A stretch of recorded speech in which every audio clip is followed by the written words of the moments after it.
It's very common to have the most negative thing stand out in your mind, even above the positive experiences that may be numerous in terms of relation to the negative thing that happened.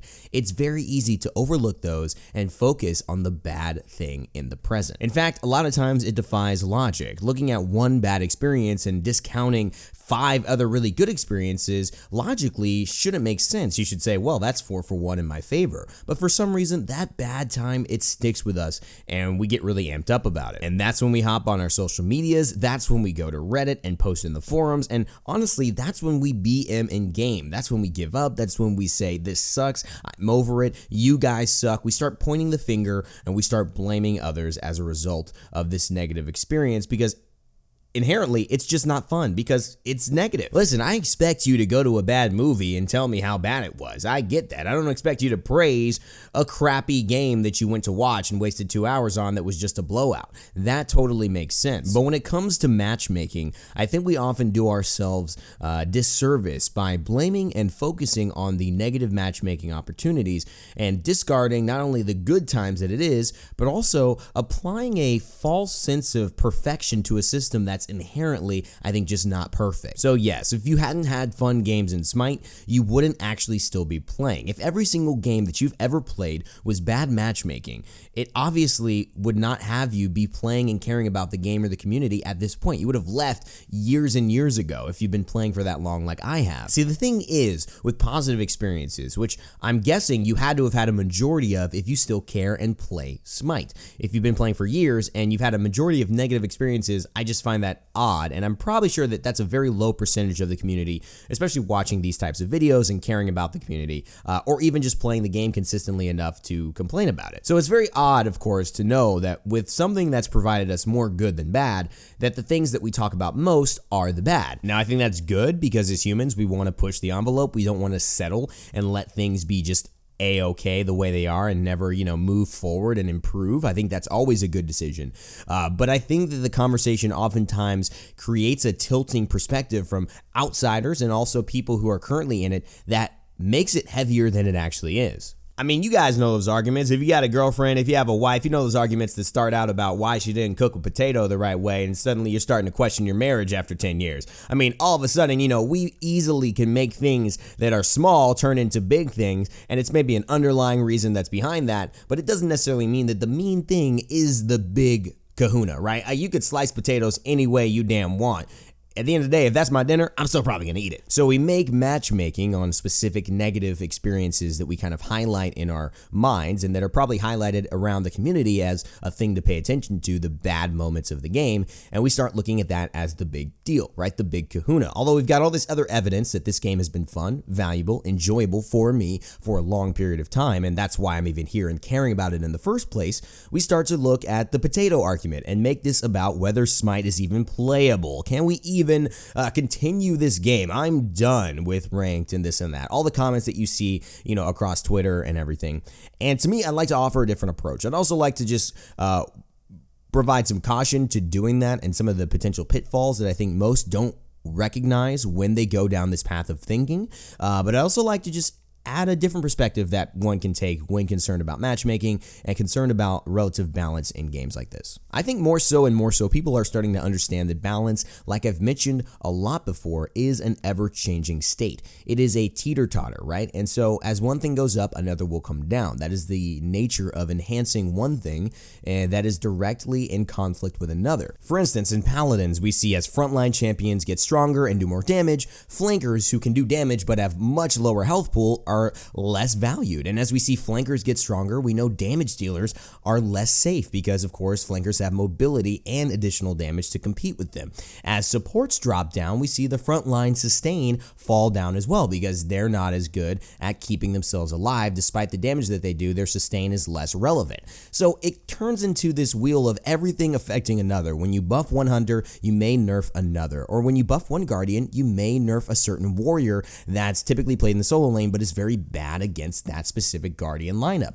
So it's very important to realize that as you adjust, you're always seeing an adjustment one way or the other on both sides of the spectrum. And I think that's cool. I think that's great. I think that's what makes these games interesting, that each week, each patch, somebody's going to be a little bit up, somebody's going to be a little bit down. If you have a main, you may experience the ups and downs with that one god or champion, but if you're kind of a variety player, you'll be able to experience a lot of different flavors and feels and certain highlight moments for gods, right? Of course, the goal is a balanced game, but to me, that's like the goal is living a happy life. When do you say, I've lived a happy life? You kind of go to the very end, right? It's a never-ending journey of having a successful, fulfilling, and rewarding life. Balance, like I said, is a teeter-totter, or you can look at it as somebody walking a tightrope. They may be achieving balance, but it's because they're always off balance. They're always shifting left and right, moving their weight to stay center overall.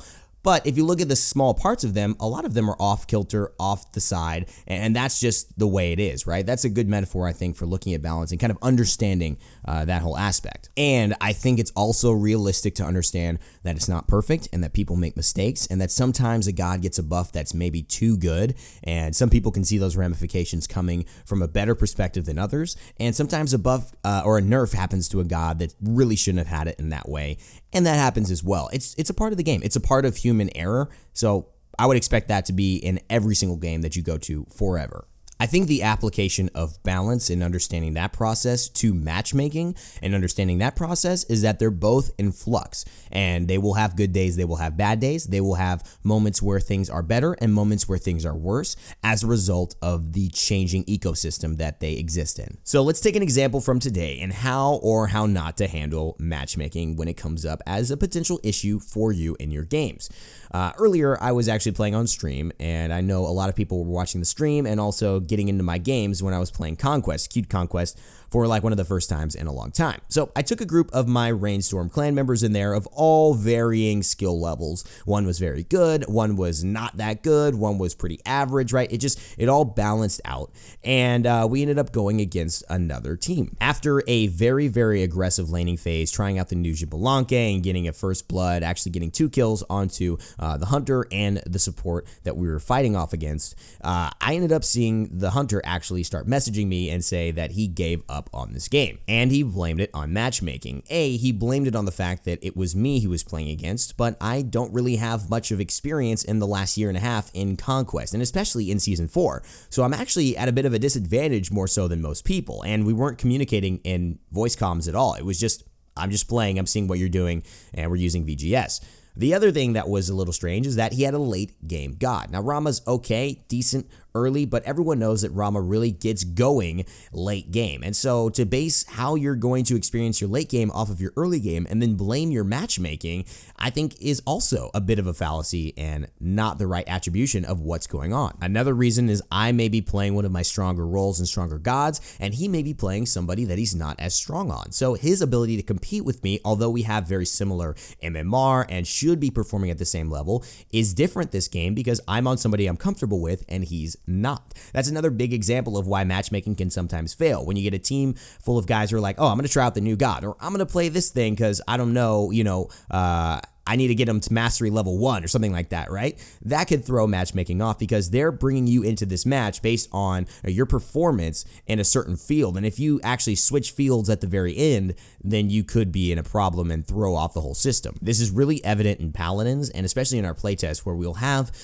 certain people who main tanks or main healers, and they consistently always play healers and tanks, and that is what their performance in the elo system is based off of.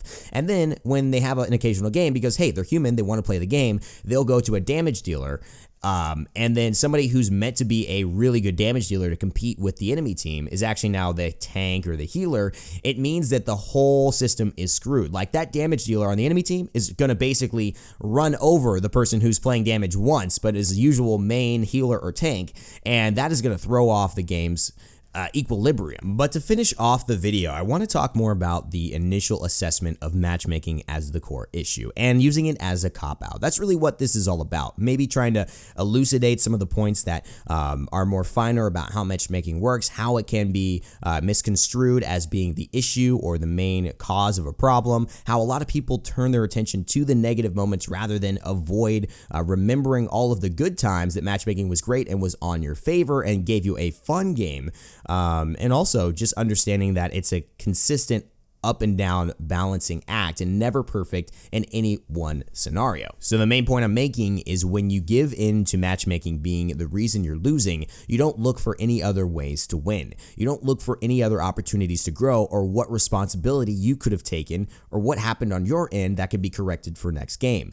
This is a huge problem for your development as a Smite player, I would believe. It would be for my personal development. If something went wrong in my life, I just blame someone else. If every time I got fired from a job or every time I didn't get the type of promotion that I wanted, I blamed other people instead of looking at what I could change about my own behavior. Now, when you blame the system, it's really easy, right? Because you don't have to take account, you don't have to take accountability, you don't have to take responsibility. It's just done and dusted. Sometimes you get the good ones and the system works in your favor, and sometimes you get the bad ones and the system sucks. And it's actually very, very healthy to blame a system when things go wrong and to reward yourself when things go right. It's a common psychological principle. If you do poorly on a test, a lot of people will say, man, that test was so hard, right? It's not that I did poorly, it's that the test was very hard and I scored low. Thus, that's the reason why. But if you do really well, you'll say, yeah, man, I aced that test. I studied a lot. I'll look at all the reasons as to why I did extremely well on that test, rather than usually saying, oh, that test was so easy. It usually becomes more about us and how we succeeded. And when it's wrong, we kind of separate ourselves from that defeat. It's a part of the strategy of the ego to maintain, confidence in our own abilities. But I want to make sure we're not crossing the line. I want to make sure we're not looking at the beginning 2 minutes of a game when I'm playing a late game hunter and saying GG because of matchmaking, when your goal as Rama is to get to that late game, is to be effective at the end. And in fact, he killed me in a team fight late game, and for the rest of the game didn't even try. So if he had tried for the majority of the game and then actually fought team fights late game, I don't know if we would have won that, to be honest, because they literally almost played 4v5 as the result of him just giving up most of the time. Anything that is human, anything that is made by humans will hardly ever be perfect and will always have its moments where it can be frustrating. That's a common part of life. I hope we all understand that at this point, but I hope we can move forward into a direction where people in this community, people who hear my voice and who listen to my messages and who play in my games, look to not only blame the outer circumstances, but see where they can improve as well. Where are their opportunities for growth? Because if we don't take them when they're given to us so plainly, when will we take them? When will we say, here's something I can do to step up and be better? Matchmaking, sure, it may be frustrating at times, but what isn't? What doesn't have its off days? And if you love Smite and you've been playing Smite for so long, then of course, at the end of the day, things have gone better for you overall and more so than things have gone worse. It's important to keep that in mind. Keep the big picture in mind and into perspective as you head into your games, and understand that every single moment, whether it goes well or whether it goes poorly, is an opportunity to learn and to grow and be better each moment. And it's just kind of the PSA I wanted to say today. I know a lot of conversations about matchmaking. This was a very interesting thing that happened to me and was blamed on matchmaking. I wanted to see if you guys had any thoughts about this story. If you were there in the stream, let me know your thoughts. If you were not and you're just hearing this video and kind of the recount, let me know what you think about it. Do you think this is kind of a good way to look at things? Do you think that you have some disagreements with how I see it? What do you think? Are you really frustrated? Are you really happy? Do you think that you sometimes overlook the good and kind of focus on the negative little things and make those bigger deals at times? Let me know in the comment section below. I want to hear your thoughts. I want to definitely discuss this with you. I think it's a good topic to kind of bring out into the community and get some eyeballs, get some ears on, and move forward, right? Because we want this to stay positive. We want to move as a growing community and get better and better and kind of bring ourselves up rather than consistently blaming something that I think is inherently going to have its ups and downs, just as a competitive game. Thanks so much for watching my raindrops. As always, remember to leave a like if you liked the video, comment down in the comment section below to let me know your thoughts, and as always, remember to never give up, never stop gaming, and I'll see you all next time.